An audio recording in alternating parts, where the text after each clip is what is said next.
Hello Zambia, hello everybody. It's your boy Super Fantastic B-Flow, and welcome to Unplugged with B-Flow on Tikambe, brought to you by BBC Media Action and Restless Development. And I'm very happy to be seated next to a good friend of mine who uses her talent to spread the gospel and to preach to different people and to win souls to the Lord. Her name is the amazing ESTHER Chungu. Thank you for having me, Big-Flo. Hello to everybody who is watching right now. Is this where I'm supposed to say chant it on? Chant it on. Yeah, so this is a new show, obviously, and we'll be doing this weekly. We'll be doing it on Tuesdays and Thursdays, and I'm very privileged to have Esther as my first guest. Thank you. Yeah, so it's just a chit chat, nothing serious really. We're just having a good time, in quarantine or quarantine. Yes.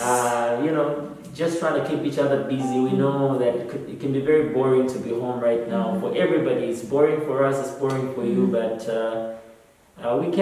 together we can beat this, and we can keep each other company.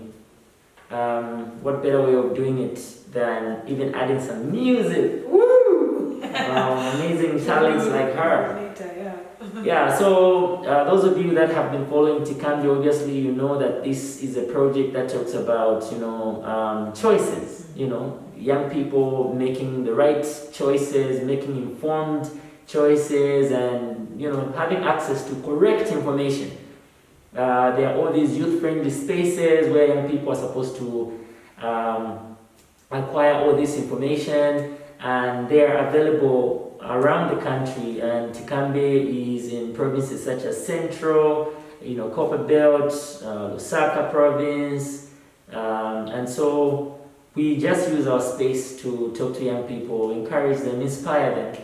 That's why we also have the Big Sister Real Men campaign. So if I'm a real man, I'm going to inspire all the boys. If she's a big sister, she's going to inspire all the young girls. Yeah, so Okay.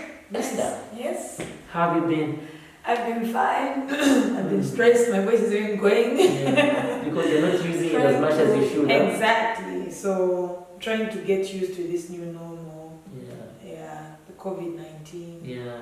So, what activities are you taking part in now that you're not on stage, you're not ministering out there? Yeah. How are you spending your time? I have the show that I do I'm a part of on Zambezi Magic 2-1. Yes. Which is also talking. So that kept us quite busy. Yeah. And I also do work with some organizations. Just to mention CSO Sun, that's Civil Society for Scaling Up Nutrition. So we've just been trying to be. I saw you talking about poverty. The situation, the hunger situation. Yes, and how the money that was allocated to the poor may not be enough because everybody would only get like a 1 kwacha or something. Yes, and it's mainly the hunger situation in northern and western provinces. So they did farm, but their crops were submerged by the floods. Some houses were submerged by the floods, and that's about 1.5 million Zambians. So we're just trying to be of help in raising money, raising food, produce, raising clothing as well, to be of help to them. So that has kept me busy as well. And as you know, I'm working on my second album, so I'm usually in the studio. So I'm usually in the studio. So we're just trying to see how we can normalize this new this pandemic, because we can't be on stage anymore, and I miss it so much that we can still do what we can with social media. Yeah, you mentioned the new normal. Do you think that life will ever get back to normal after this? Honestly speaking, I don't think so. Sadly, it won't be as normal as we thought, as we had it. Before this. Maybe some people will prefer listening to to our music on YouTube, because there's more streaming now. We're seeing that, which is actually an advantage for us, the artists, and we need to take this as an opportunity to be as present as possible online. I don't even know, because there's people who are getting used to working from home. Yeah. They might continue working from home. Yeah. So. And you think there are also people that are getting used to the idea of not having us on stage, and they would rather just watch us live on Facebook. On Facebook. Yes. So it's shaken so many things. Yeah. We really don't know what next. Yes. Yeah. But there's hope, because we know that. People are alive out there, and we can still communicate. Talking about communication, how are you keeping in touch with family and friends, seeing that you can't really be together physically? Well, we do a lot of video calls on WhatsApp. Yes, and if we do meet, we are making sure we're keeping a distance, at least 1 meter, 2 meters apart. Make sure you have your masks, and washing your hands as regularly as possible. You have hand sanitizer in your bag, you know what. Okay, making sure at least you're taking care of yourself in order to take care of the next person. It's sad, because some of us are extroverts, so we want to hug people, we want to scream, we want to laugh, but we're trying by all means to make sure we're all keeping safe. Yeah. Okay, I'm about to do something with you, something that I did not share prior to this moment that we're coming together. But before that, just for the sake of people that might not have followed you religiously, can you just briefly just give us a background to your music? How's been your journey in music? When did you start? Which year would you describe as your breakthrough year? Which one was your first big song, and how has it been so far? Where are you? Do you have an album? And okay, great. I started my journey in 2014, and I was under Bittersweet Poetry. Thank you guys for what you did for me. Yes, so from there, I was known as Carmine. So some people feel like... You was known as what? Carmine. Okay. So some people think Carmine stopped music. No, she just changed her name back to her real name. And that's ESTHER CHUNGU. And that was in 2015. So I released... My first single was Shooting Star, which was followed by Save Me From Me. And then late 2015, I changed to my real name. And that's ESTHER CHUNGU. And also went to Bible school. So I went quite a little on the music scene. Went to Bible school, mainly for the music actually, because I believe if you are a minister of the gospel, you need to really know what you're talking about, what you're preaching about, because if you are misinformed, you're misinforming so many other people that are following you. And unfortunately for us, and it's not, no, unfortunately, fortunately, it's not our vision that we're sharing, it's God's vision. We just happen to be the artists that are sharing. You are a vessel. We're just vessels, exactly.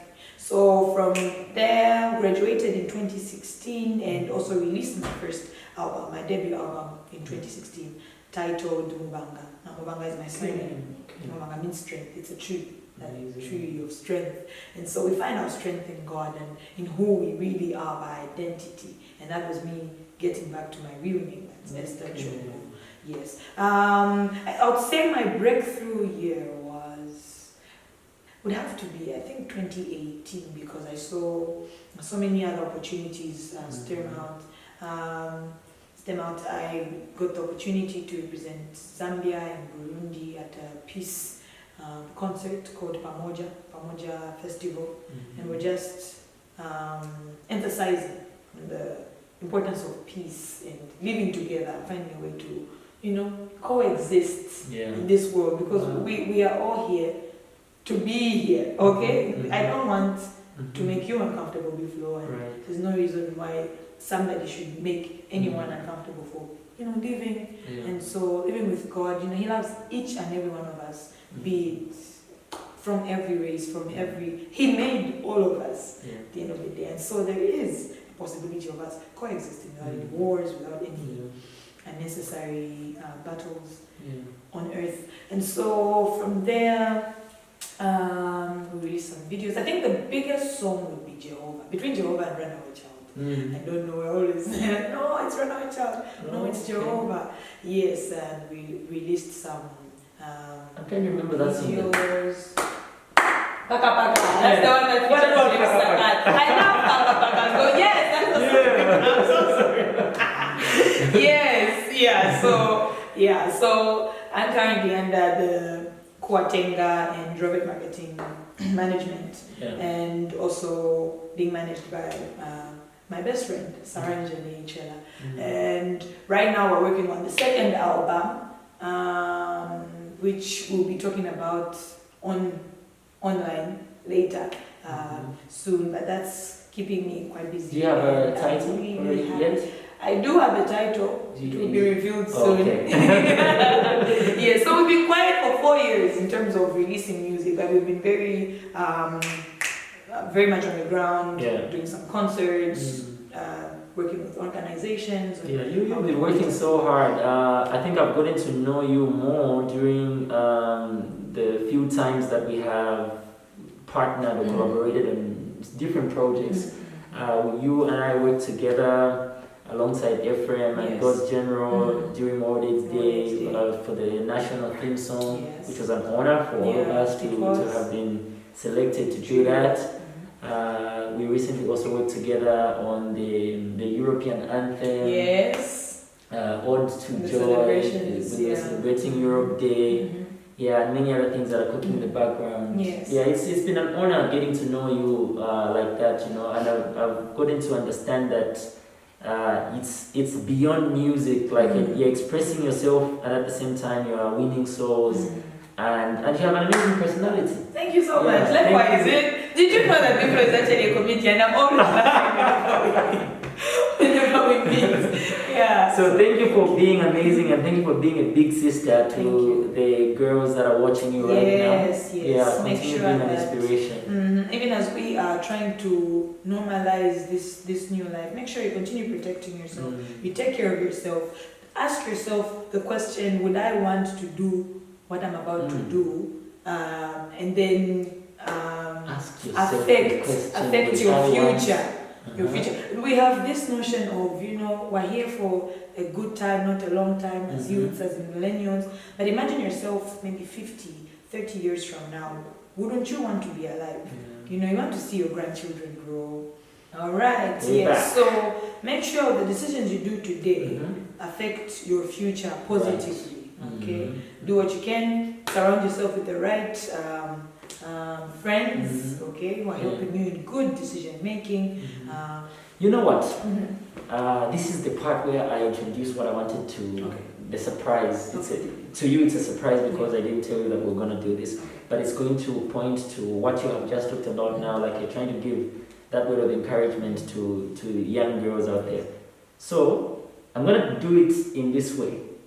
I'm going to ask you questions. It's going to be a quiz. Okay.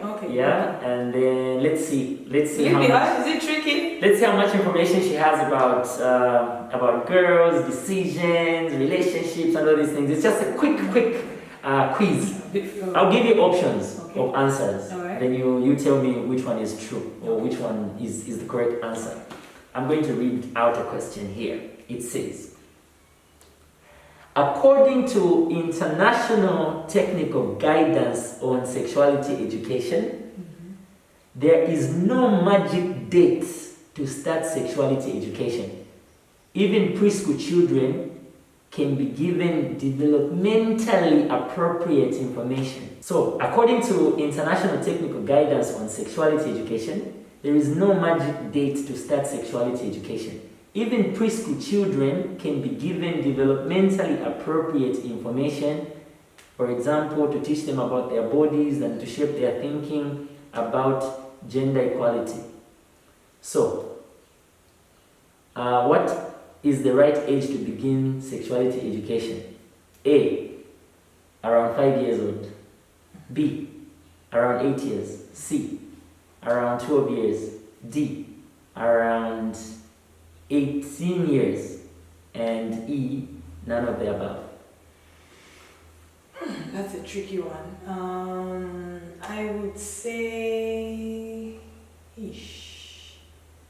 when it comes to you knowing really right from wrong, I would actually put it at 12 years old, so that's C.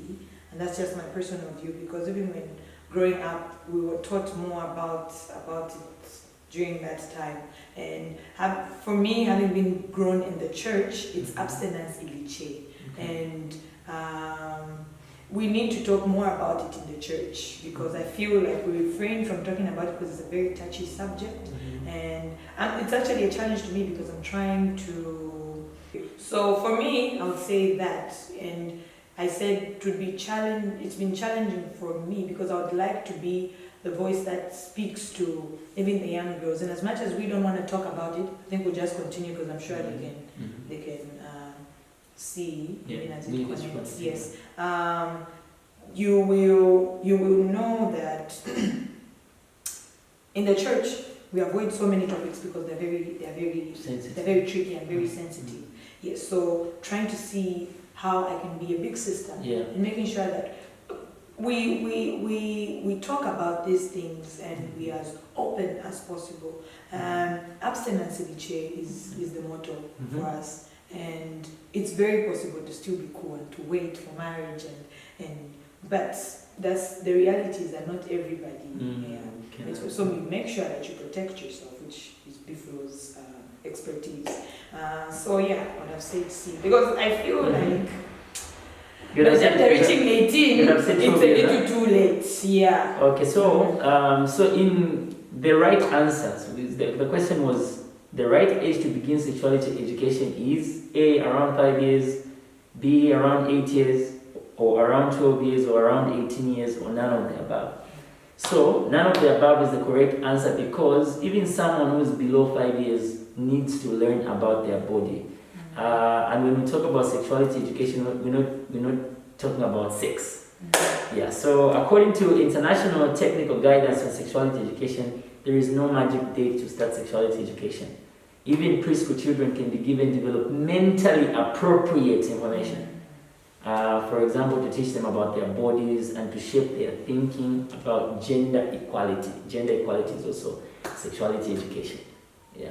Talk about the roles. Learn something new every day. The roles that people have. Okay. Yeah. So the next question is child marriage. In which one or both persons are below the age of 18?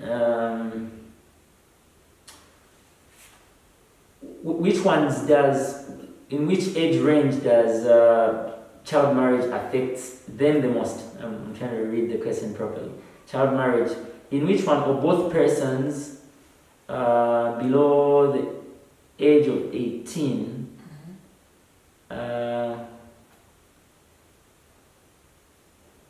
which ones are affected the most by child marriage? A, 1 in 50 girls globally. B, 1 in 25 girls globally. C, 1 in 10 girls globally.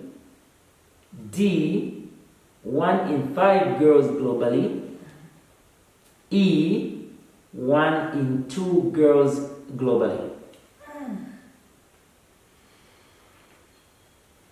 I wouldn't know the actual answer, so Yes. I'll sit this one out. But So we're talking about child marriages. Yeah, So young girls who are below the age of 18. The risks of them getting into. I would actually even put it at 1 in 2 girls, because unfortunately it's happening even in the modern times.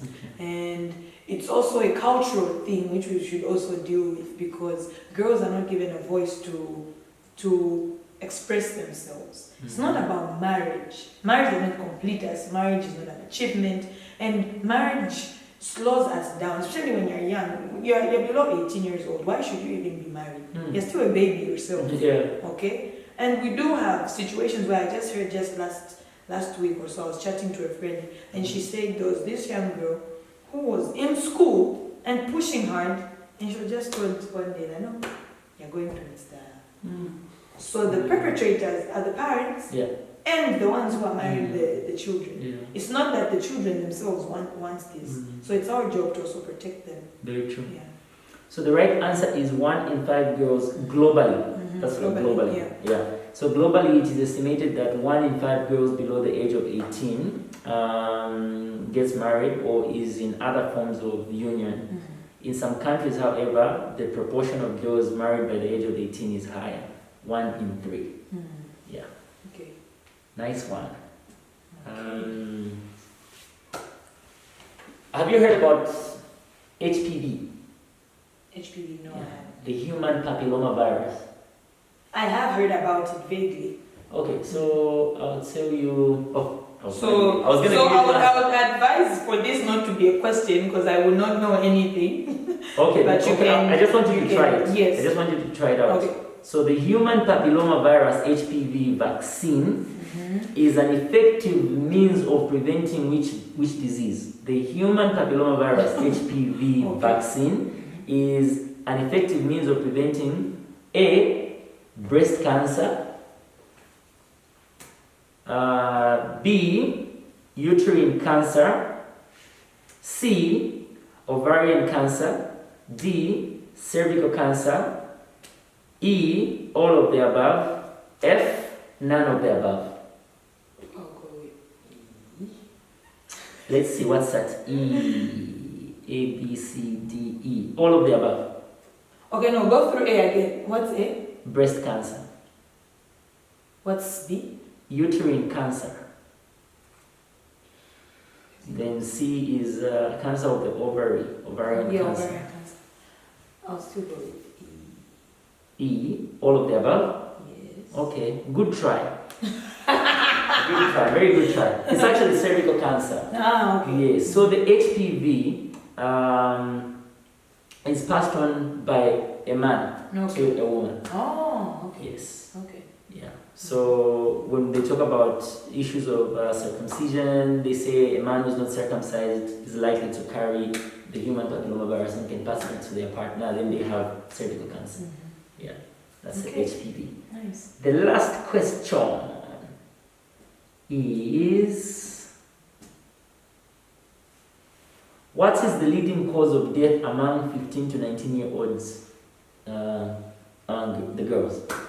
What is the leading cause of death among 15 to 19-year-old girls? Okay.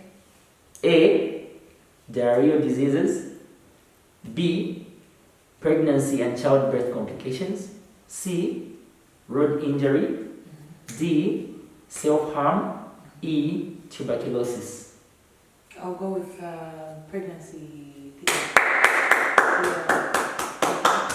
Correct. Just elaborate more on that though for the people who are watching because it's a very serious thing. Yeah. Yeah, so the last question in our quiz was what is the leading cause of death among 15 to 19-year-old girls?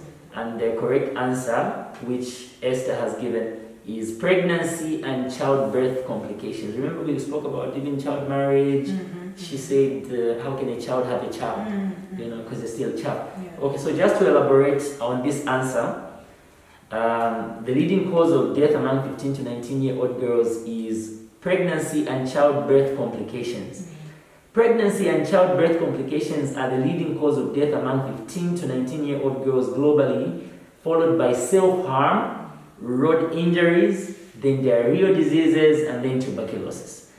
To prevent early pregnancy and poor reproduction outcomes among adolescents, the World Health Organization recommends the following: reduce marriage before the age of 18 years, and reduce pregnancy before the age of 20 years,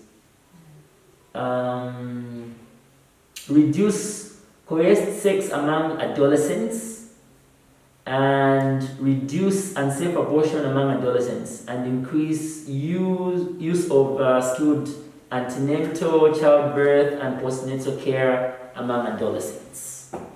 Okay. Yeah. Are we good? Alright. Well. Alright, so that was our quiz. And we'll do this even next time when we bring the next celebrity guests on Unplugged with B-Flow. I think this is the moment you've been waiting for, and this is the part where Esther gets to entertain us to some music as we are in quarantine. The name of our guitarist today, who's going to be playing alongside Esther, is Mr. Kennedy Sakala, who is a professional guitarist. He's also a session musician who plays for a lot of Zambian artists. He's been in studio with a lot of us when we make our songs, and he adds the guitar. Sometimes you hear guitars on songs and you wonder like, maybe when I upload the chip computer. No, so we have people like Kennedy Sakala who help us with the guitars. Yes. Thank you so much for having me. Tikambe natulande bafintu village Tikambe Unplugged. So thank you Biflo, thank you BBC Media Action, and thank you Mr. Kennedy. So we're about to sing Jehovah. I hope it blesses your hearts. I don't know if I was going with them, at least they hooked me on the chorus.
physical distancing. Yeah. Wow. Thank you so much for having me, you guys. Thank you so much for your generosity with your time. Thank you for gracing us. Thank you for hosting us in your home. Yes. It's a very beautiful place. Oh, thank you. Yes. Thank you so much. Big shout out to BBC Media Action and Restless Development and the Tikambe crew.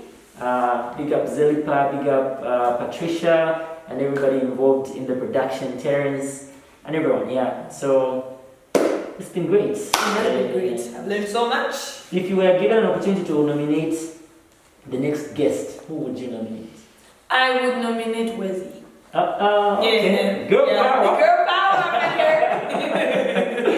Okay. Well, nice one. So, ESTHER CHUNGU, it's been amazing hosting you on Unplugged with B-Flow. Thank you for having me. Look out for the next episode of Unplugged with B-Flow on Thursday.